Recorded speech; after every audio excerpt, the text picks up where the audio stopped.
Donc, pour le calcul, bien sûr, je regarde toujours mon tableau.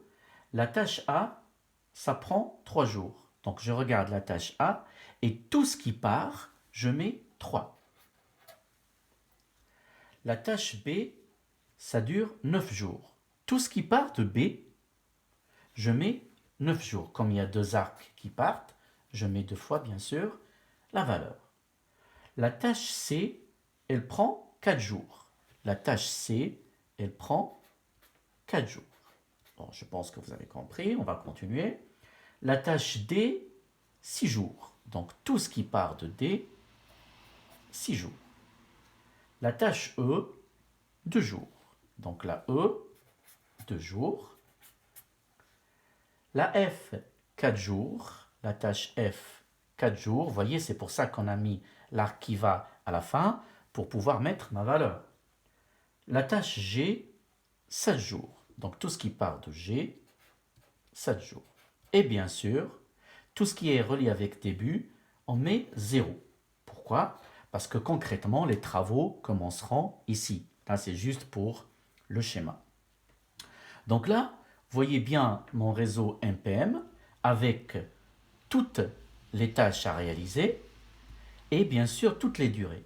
Donc là, par exemple, si je ne regarde pas mon tableau mais je regarde mon schéma, je vois bien que je ne peux faire la D que lorsque la E, la G et la C sont finies.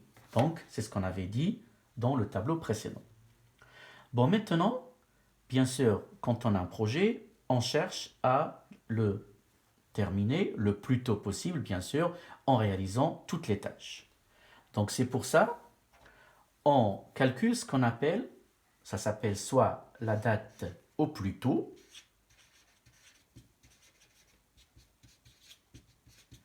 qui correspond à ce qu'on appelle le chemin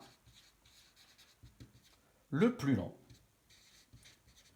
Bien sûr, c'est un algorithme, ça s'appelle l'algorithme de Ford-Fulkerson, c'est celui-là qui est à la base du GPS. Donc le GPS, ça fonctionne exactement de la même manière. Donc bien sûr, je suis à 0 et je vais trouver un chemin qui va aller du début à la fin et je prends bien sûr le plus grand. Donc bien sûr, j'ajoute à chaque fois la durée de la tâche. 0 plus 0, bien sûr, je suis à 0. 0 plus 0, 0. Toujours travailler par niveau. 0 plus 2, 2 bien sûr. 0 plus 7, 7. Mais attention pour la D. Pourquoi? Parce que je peux faire 0 plus 2, ce qui fait 2. 0 plus 7, ce qui fait 7. Mais 7 plus 4, ça fait 11. Donc, 11 jours. C'est-à-dire, je ne peux faire commencer la D que 11e jour. Pour la A, 2 plus 9, ça fait 11. Pour la F, attention, 2 plus 9, 11. 11 plus 6, 17. 7 plus 4, 11. On retient combien? La plus grande, c'est-à-dire 17. Et pour aller à la fin, j'ai deux situations ou deux possibilités, soit 11 et 3 qui font 14, ou 17 et 4 qui font 21. Bien sûr, c'est 21 qui l'emporte. Et je ne sais pas si vous avez déjà visualisé la vidéo sur le diagramme de Gantt, on avait trouvé exactement 21 jours. C'est-à-dire, c'est impossible de faire ce projet en moins de 21 jours. Bon, juste une petite remarque, parce que parfois on dit on cherche la durée minimale d'un projet et on prend le chemin le plus long. J'insiste sur cette contradiction, ce n'est pas une erreur. Pourquoi? Parce que si vous prenez le chemin le plus court, vous ne pouvez pas réaliser toutes les tâches. Donc c'est démontré et c'est prouvé qu'il faut toujours prendre le chemin le plus long pour la durée minimale du projet. Faites attention, c'est une erreur classique. Donc, au fait, comme on a trouvé les 21, est-ce qu'on a fait 11 plus 3? Non, on a fait 17 plus 4, donc on est passé par la F. Pour le 17, comme on a fait 6 plus 11. Pour le 11, comme on a fait 7 plus 4. Pour le 7, on a fait 0 plus 7.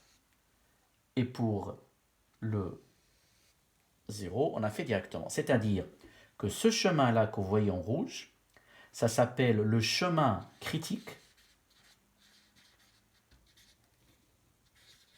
ou bien on dit aussi les tâches critiques, c'est-à-dire ce sont les tâches à ne pas retarder dans un projet. Si jamais vous retardez par exemple l'AC d'un jour, ben vous allez retarder votre projet d'un jour. Et ça ne veut pas dire que les autres tâches ne seront pas faites, pas du tout, parce que pendant qu'on traite par exemple la C, ben, il y a l'équipe qui traite la B. Donc tout sera fait dans les 21 jours. C'est pour ça qu'il faut prendre le chemin le plus long. Donc pour le moment, on a pas mal d'informations. On sait combien va durer le projet minimum. On sait quelles sont les tâches à ne pas retarder. Donc ici, bien sûr, c'est la G, la C, la D et la F. C'est pour ça que parfois, quand c'est un projet important, on met sur ces tâches-là les équipes les plus performantes pour ne pas se permettre de retard.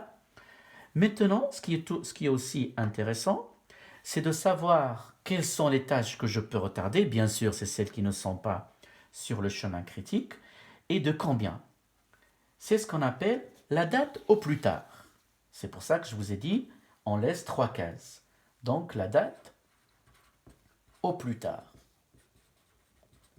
Attention, c'est pas parce que on a pris le chemin le plus long pour la date au plus tôt qu'il faut croire qu'on va prendre le chemin le plus court pour la date au plus tard. Pas du tout. Pour la date au plus tard, je commence de la fin du projet, avec la même durée. Donc on a trouvé 21. Par contre, je vais revenir sur le schéma, mais au lieu d'ajouter, je vais soustraire tout simplement. Donc là, pour ma A, 21 moins 3. Bon, 21 moins 3, ça fait bien sûr 18. 21 moins 4, ce qui fera bien sûr 17. C'est normal, c'est une tâche critique, donc ça sera toujours la même chose. Attention pour ma B, parce que je peux faire 18 moins 9 qui fait 11, mais je peux faire aussi 17 moins 9 qui fait 8. Dans ce cas, je prends la plus petite. Donc bien sûr, c'est 8. Pour la D, il n'y a qu'une manière. 17 moins 6, ça me fait 11. Donc vous voyez, c'est une tâche critique, c'est normal. Pour la C, soit je fais 17 moins 4, soit je fais 11 moins 4. Bien sûr, c'est 11 moins 4 qui donnera la plus petite, donc 7, hein, c'est normal, toujours tâche critique. Maintenant, pour la E, attention, soit je fais 8 moins 2, ça fait 6. 11 moins 2, ça fait 9. Bien sûr, on a dit qu'on retient la plus petite au retour, donc c'est 6. Pour la G, bon, c'est une tâche critique, donc ça sera 7 moins 7, 0. Et pour début, soit 0 moins 0 qui fait 0, ou 6 moins 0, 6, bien sûr c'est 0. De toute façon, si vous ne trouvez pas un 0 ici, c'est qu'il y a une erreur. Donc comme je vous ai dit, regardez tout mon chemin critique, j'ai ma date au plus tôt qui est toujours égale à ma date au plus tard, mais par contre pas sur les autres. Et maintenant, on va calculer ce qu'on appelle les marges de flottement. Ben, les marges de flottement, c'est le retard que je peux me permettre sur chaque tâche, mais sans retarder mon projet. C'est ça qui est important. Ben, tout simplement, on fait la différence entre la date au plus tard et la date au plus tôt. Donc, je vais changer de couleur. Bon, on va prendre le bleu. Donc, bien sûr, là, 0 moins 0, ben, ça fait 0 tout simplement. 6 moins 0, 6. Bien sûr, ça ne peut jamais être négatif. 0. Bon, les tâches critiques, c'est toujours 0. On ne peut pas les retarder, c'est logique. 8 moins 2, ça fait 6. 18 moins 11, ça fait 7. Voilà. Ça veut dire que si j'ai besoin, je peux prendre jusqu'à 7 jours de retard sur ma A et je vais toujours finir mon projet en 21. Si je veux prendre du retard, je peux le prendre sur la E jusqu'à 6 jours. Et c'est pour ça que parfois, on a des projets style construction d'une autoroute ou d'un stade. On voit bien qu'ils ont pris du retard, mais pourtant ils respectent la date de livraison, surtout que parfois c'est officiel l'inauguration. Donc, quand il faut prendre du retard, il ne faut pas le prendre sur une tâche critique, il faut prendre sur les autres tâches. Donc, je vous ai dit, ça s'appelle la marge de flottement. Il y en a qui l'appellent aussi la marge totale. Donc je répète, la marge de flottement ou la marge totale, c'est le retard qu'on peut avoir sur chaque tâche, mais sans retarder le projet. J'insiste encore une fois. Donc voilà, ben là vous avez le schéma complet du réseau MPM. Comme je vous ai dit, on a beaucoup d'informations. On a le délai, on sait quelles sont les tâches à ne pas retarder, on sait que s'il y a besoin de retard, on peut le prendre sur les autres. C'est pour ça que je vous ai dit, et je répète, un ingénieur, un architecte n'attaquera jamais un gros projet sans faire cette étude. Donc c'est pour ça que c'est très important pour vous et c'est pour ça que ça tombe chaque année à l'examen, que ça soit de gestion ou management. Bon, j'espère que c'est clair. Donc, je vous ai dit, donc ça c'était ma deuxième vidéo. Dans la première, on a vu le Gantt avec les niveaux.